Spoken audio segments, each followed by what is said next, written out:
Good evening, everyone. My name is Brad Ortman, and today I'll be talking about my wicked problem about how we can improve Army medical logistics leveraging IT. So for my brief outline, we'll be going over the background from wicked problem, talking about integrated technology's impact on it, specifically the medical logistics or medlog supply chain and IT, systems integration and business intelligence, IT governance challenges. We'll go through a proposed solution I have, as well as IT's impact on the wicked problem solution, and then the next steps and intended results.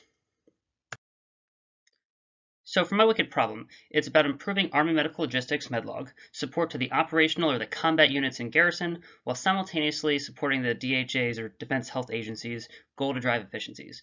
So basically what's happened over the last couple of years is that back in 2017, Congress passed the National Defense Authorization Act, and it gave the DHA broad authorities to really run the MTF, so the military hospitals. However, over the course of the last few years, the DoD and Army and other services have realized there are certain things that from a medical standpoint are very, very important to supporting the warfighter downrange that shouldn't be run by an agency. So specifically, they are medical material management, deployment readiness processing, the contingency stocks, you see the list here, and maintenance. So over the course of the last few years, we've really been trying to figure out how do you split the baby? How do you keep supporting and making sure you have efficiencies in the hospital while simultaneously providing the best support to the warfighter and having that run by the services, not an agency? Now, the medical logistics supply chain is extremely complex. So back in Garrison on the far left of this slide, I know it's very, very busy. It shows that back in 2017, we spent, $3 to $5 billion, depending how you want to count it, on different sorts of medical supplies and equipment in our military hospitals. And then over the course of time, you have to get that same supply chain to really deploy and support forces downrange. Now, you can imagine during the surge when we had, close to, 150,000 plus soldiers in Iraq, as well as many more in Afghanistan, that we had to really put out a large footprint of getting medical supplies, take care of our forces, as well as the local population help out as well. So to have that supply chain integrated was critical. Now in Garrison, for the IT standpoint, we use DIML. So you see down here in the kind of the bottom left part here, that system is used in our hospitals, where downrange overseas, we use Tools, which is an enterprise SAP-based system. So fundamentally, we have two different systems that are supporting getting medical supplies to soldiers. This could, obviously, as you can see, creates challenges and opportunities that don't interact cleanly. And this is especially critical and challenging when you're fighting in a deployed environment. So again, this is the current challenge we've been facing for the last few years. Now, this has been a well-documented issue. Again, we already talked earlier about DIMLs, you see in the top left, which is about for MTFs, or medical treatment facilities, or hospitals. Tools is that SAP system that goes and supports our forces downrange. And JMAR is that business intelligence unit we have that really is trying to help drive efficiencies. Now, right now, we have a joint developer who does our IT development. They've been working on really merging and bringing these three systems together into a system called Logical. So that new system is designed to really try to integrate and drive these efficiencies. And again, if you can see here, I got this slide from one of their plans. This is supposed to go initial capability last year. Still having some issues there, but that's the vision. But again, very, very specific to this slide, it says on dependencies is establishing business rules, integrating duplicities across the enterprise, and also partnership between the IT and the business. Again, the business is the services, and that partnership is crucial, and that gets to our governance discussion we'll have in a little bit. Now, that governance challenge is that right now, because of what the law said, it was saying to integrate and gave DHA broad authorities, and our joint developer is actually funded through the DHA, that on that side of it, you can see how the momentum is driving from the IT development standpoint toward an IT monarchy. So that's where they're naturally going and progressing because it is a DHA entity that's doing the development. You don't have a service representative fully doing it or controlling the dollars in that world. So while that's occurring in the back end on that side, and the services are worried about, fighting wars downrange and doing their day-to-day business, you're seeing a natural friction point is occurring. So the critical part is saying how do we get either a federal or even a feudal approach, if you need to make sure the services have a stake so that they can support the soldiers downrange, while the DHA is much more focused on operating the best hospitals you can have for service members and their families in garrison. And really, that's the dichotomy, that's the challenge we're facing. Now, my proposed solution is for the Army to adopt a plan that we execute and operate everything we do downrange in garrison. So what you see here on this slide is that we fight in corps. So a big corps, you're talking 60,000 soldiers. Downrange, we have a USOMC, so United States Material Medical Management Centers for Europe.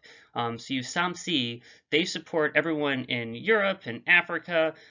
That's where their support comes. They also support out what we have in the Middle East. We also have different support systems out in USRPAC for Japan and South Korea, as well as that's USOMC-K. So we have a different set of these TLAMs that do our support downrange to our soldiers.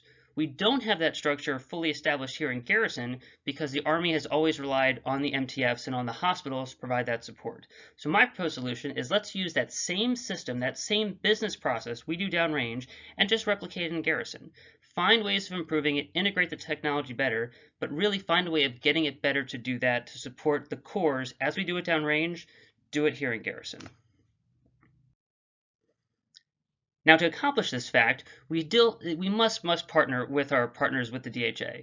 So again, establishing that federal or feudal approach between the two is critical. Again, this is a very, very noisy slide, but what you'll have to fundamentally understand is that the legacy systems we've had were extremely complex. They did not integrate well, extremely challenging.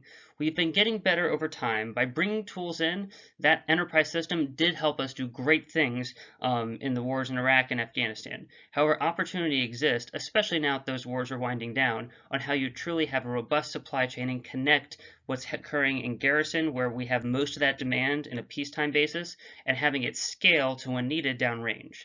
So that is what we're trying to do, but if the services don't have a seat at the table and aren't establishing their own processes, either federal or feudal, you will have a IT monarchy, which will create challenges where you'll be forcing a hospital-based peacetime solution to support warfighters.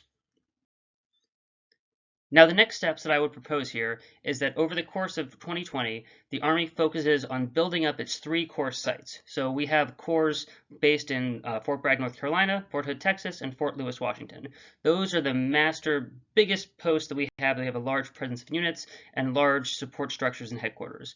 Similarly, in Fort Detrick, Maryland, that's where we should have our National Medical Material Management Hub, because that is where we have most of our medical logistics agencies are located up in Fort Detrick. So during this period of time, we need to realign resources and train those current medical logistics companies that are, again, they're the ones doing the mission downrange. They can support and do the same thing in garrison. Then a year later, focus on those other large footprints where we have divisions. Again, these are where you have 20-25,000 soldiers individually based out, and that's going to be in Fort Stewart, Campbell, Drum, Bliss, Riley, Carson, and Schofield Barracks in Hawaii.